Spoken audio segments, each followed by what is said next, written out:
What's up, guys? This is Brave, and I'm back for another review of Ready to Love. This is season 8, episode 7, and the episode title is Meet the Exes. Now, I did not review the last episode because, let's be honest, there were multiple dates of people who were not really interested in each other. So I didn't want to talk about nothing that was going to waste my time. And also, on top of that, Chris went home as well as Marvin. Let's get into this week. So I cannot believe that we are already to the point where we are meeting ex-boyfriends and girlfriends because I feel like nobody has a real connection on this show. But let's just get right into the review. All right, so Tommy, he meets with the guys. It's their turn to have control. But here's the thing, they have to bring their exes on. So this season, we are going to meet the guys' exes. Not sure if we're going to meet the ladies. We'll probably meet the ladies' like best friend or something. Now, I feel like this should be very interesting considering, like I said, I don't really see it for most of these people as far as them being a couple.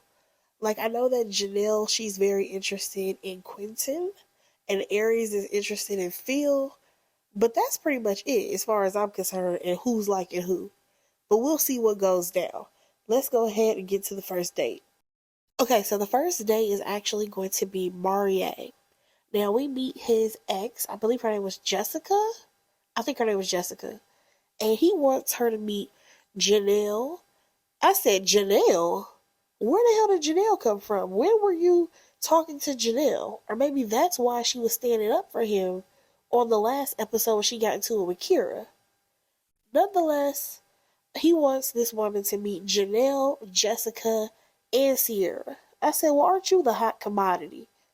So we learned that he actually isn't really into organized religion.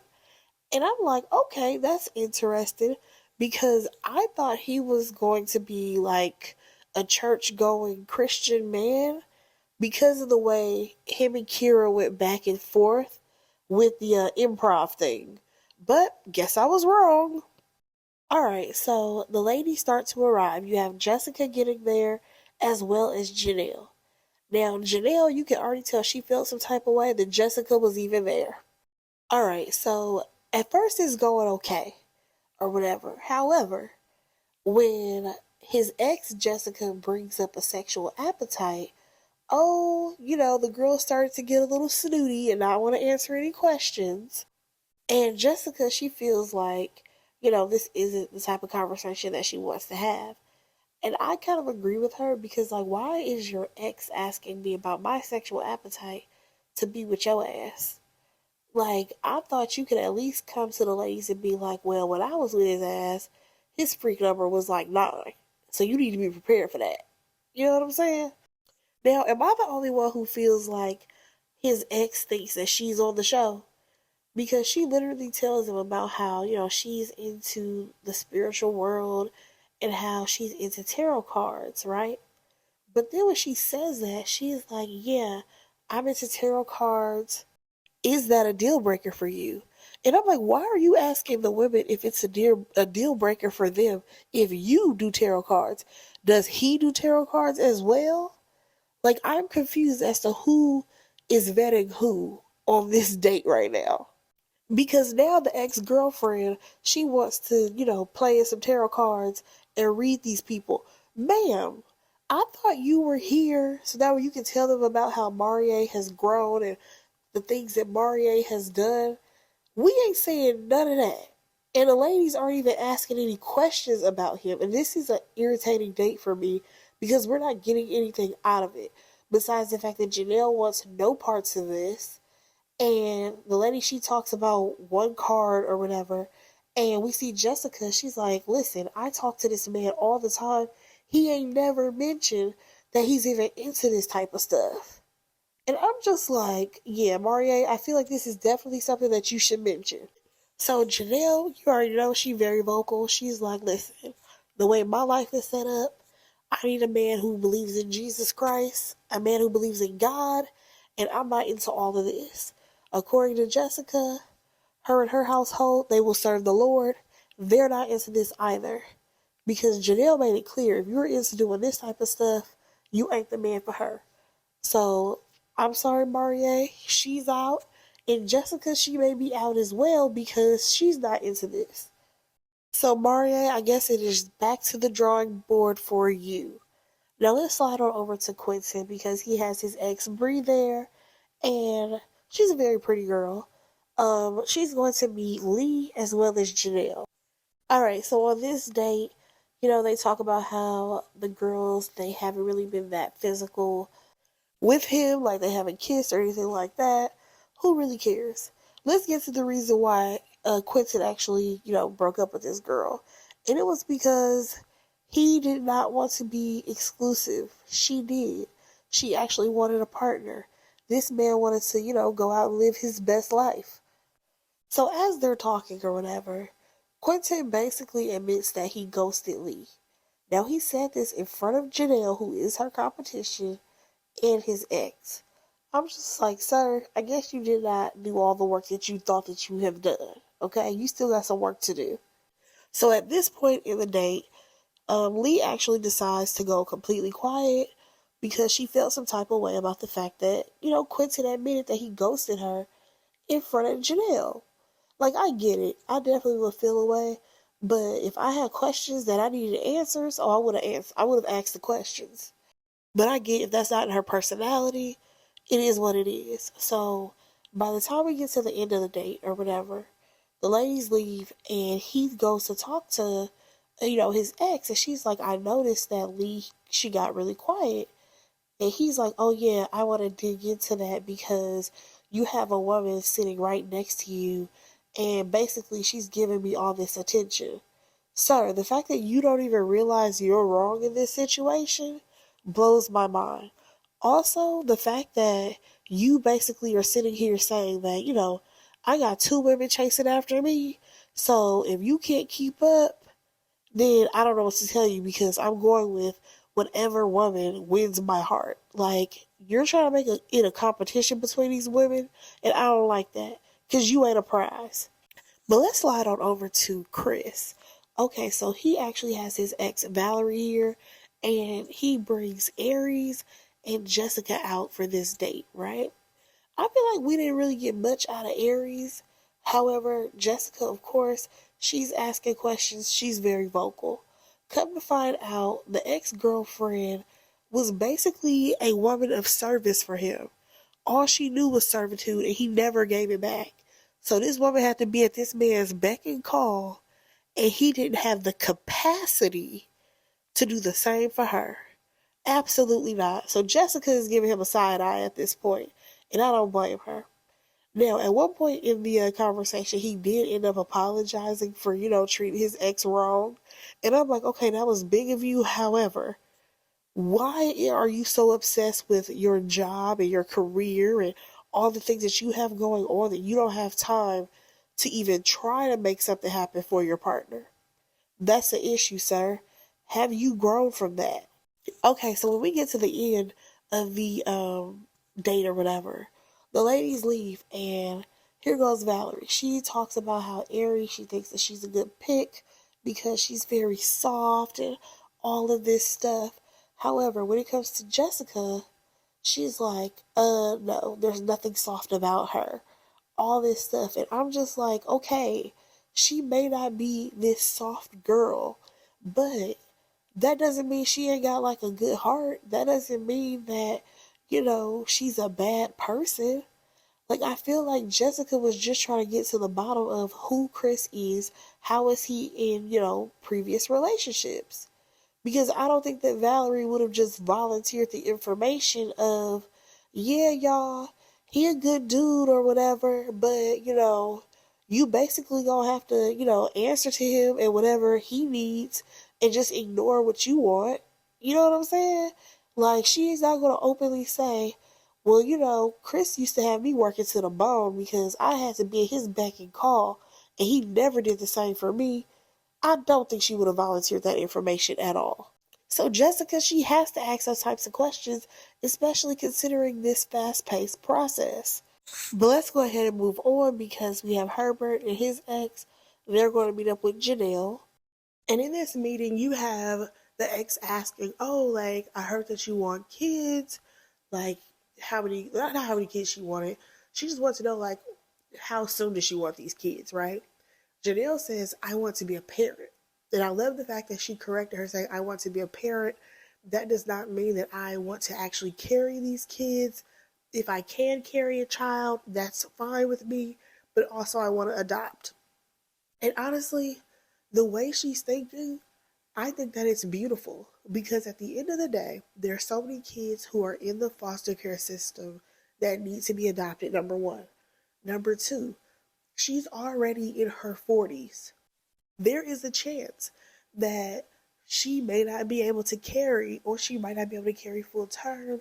There may be all types of things that could prevent her from carrying a child herself. And then here comes Herbert talking about some, oh, I don't know about that because that's not what we talked about. Because I want my own biological children. Let me tell y'all something. I am so sick of black men always wanting these biological children, especially half of the ones who don't take care of the kids that they have. Like, how about y'all do us all a favor and go donate some sperm to the sperm bank? Because there's a lot of black women who want to have babies and they would prefer to have black donors. How about you be useful? Let's try to do that. Let's motivate more black men to donate their sperm to the sperm bank. Because the way Herbert talking about his old ass wanting some biological kids, and he already 40 plus, and then we also have Marvin talking about some, oh, I have to have a boy. I'm so sick of these men. Now, Phil, I can rock with him. Because y'all remember Phil was like, listen, if you have your two boys, I have my kid, baby. We just gonna be a blended family. That's something I can rock with. But these old ass men who are like 40 plus talking about some, I gotta have me a biological child. I gotta have a son. Sit your old ass down somewhere. Or date somebody who's half your age, because y'all love to do that. But you know what? Let me just go ahead and get back on track. So also we learned that these two are not on the same page because for some reason Janelle is on fast forward because she wants to be engaged within like a year and she's rushing to get married. Herbert, on the other hand, this man is on slow motion. Okay, he is moving slow as hell. And honestly, I'm just like, what other options do you have besides Janelle? Because you didn't bring Kat over here to meet this woman. So if Janelle is your only option, you need to go ahead and, meet her where she at. Like, it's clear that these two are not on the same page, aka not a match. But let's go ahead and move on to Maurier and Sierra. So they meet up with his ex, and I feel like, I don't know if he talked to the ex or what, but she had a whole different approach. When Sierra got there, they talked about how, they were a couple for only 2 years, but Maurier, he was the one who messed it up or whatever. And he basically admitted that he missed this woman at some point, but they moved on and now they're friends. And they even go on to talk about, like, oh, how does she feel about having sex before getting married? She wants to test drive the car, all of that. And I'm like, so when we gonna bring out the tarot cards? When we gonna start talking about all this spiritual stuff? Because the way you sprung that on the last two, does Sierra know about that? Or are you gonna keep that a secret until later on? I'm just curious, Maurier. Because I feel like your ex has a total different approach with her than she did with the last two. Is it that you have more interest in Sierra, so you was trying to scare the other two away? What's going on here? Now, at this point, the date is over or whatever, and to Maurier, she is still giving homie vibes. And I'm just like, okay, if she's giving homie vibes, then either move on or see if there's any type of romantic connection, aka take her out on a romantic date to see how that goes. Because honestly, I'm not sure if you still have Janelle and Jessica in your pocket. Because for most people, when they have one religion and the things that you're doing is completely against their religion, they not rocking with you. Okay? Like, it's one thing if you have someone who has a different belief than you that doesn't go against what you believe in. For example, there are relationships where there are Christians who date, Buddhist, and it works for them. However, or Christian dating a Muslim. However, most Christian people, like those girls are, who were raised in the church and all that, you're not about to bring no damn tarot cards, Ouija boards, any of that type of shit around them. So you can go ahead and X both of them off the list. Because Sierra just might be your only option. But let's go ahead and move on because Phil decided to play in our face, talking about he has three options. Since when, I don't know. But I feel like his match is Aries and he needs to go ahead and rock out with her. For some reason, we had to get Kira and Kat on this date. I don't understand why, but let's get right into it. Now, first, let's talk about him and Aries. We already know Aries is definitely Phil's person, but let's play along with the other girls. So, on their date, the ex-girlfriend asks, like, oh, how is he with, like, physical touch or whatever? Are you guys physical with each other? And the way Aries did that little chuckle and then he started to laugh and was like, oh, yeah, he's great with physical touch. I'm just like, so did y'all do some things? Because y'all only went on one date. One solo date, y'all, that we have seen. So have y'all been doing some things on the low? That's my question. If y'all have, that's cool for y'all. Y'all grown. Now, when it comes to the kids topic, Aries has her two boys. I believe Phil has a son. For some reason, I thought he had a daughter. But they can work this out as a blended family. I think they need to go ahead and ride off into the sunset. Now, let's talk about this other unnecessary date. Because Kat and Kira, they were together. And I feel like, why were we here? Because both of them are like, oh yeah, my love language is physical touch. Like, I need a man to touch me, be all up on me, blah, blah, blah. And Phil talks about a whole season where he was not into physical touch, okay? Because he had some work issues. So baby boy was probably walking around with a nasty ass attitude for a while because he had no money coming in. And that's when he was messing around with his ex. Then they talk about, a man with kids and how he already has a kid. Kat says, oh, I've dated men that have had children before. Here comes Kira. Well, my preference is a man without kids. I'm just like, why are you here? Kira, you should have gone home a while ago. But for some reason, you're still here. I feel like neither Kat or Kira is for Phil. Let's go ahead and move on. All right, so we get to the lounge and the guys are talking about their dates. So first things first, Quentin is talking about how he loved the fact that Janelle took over the conversation because, of course, Lee took a step back because it's clear that that man, he's more interested in Janelle than spending time and trying to, I guess, text or call Lee. Now, of course, Herbert, he throws in the fact that he had his, date with Janelle, and how Janelle is a whole thug out here, according to him. Now, here comes Maurier with his sad sob story of how he lost two women at the same damn time because he decided to play with the tarot cards on a date with his ex. And here comes Chris talking about, so what the cards say? After your ass done lost two women. I did laugh at that.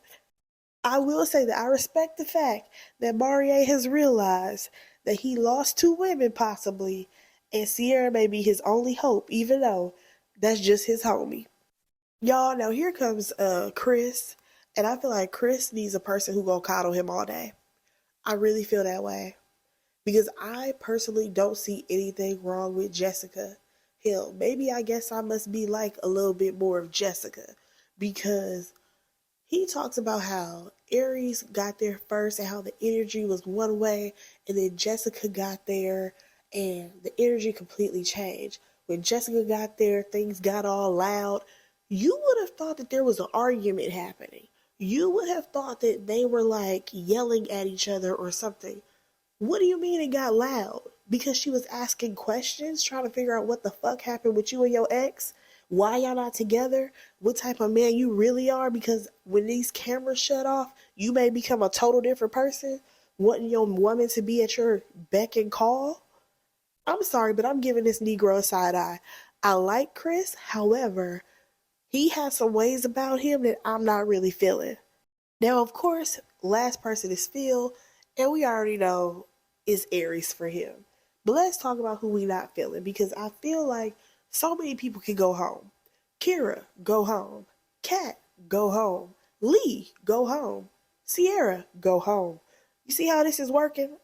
Like, we can go ahead and get to the final three real quick. But first, the guys, they talk about Sierra. Everybody getting homie vibes from her. Lee, she's not connected with anybody because for some reason I think that she was sold on Quentin. She should have got to know some more people.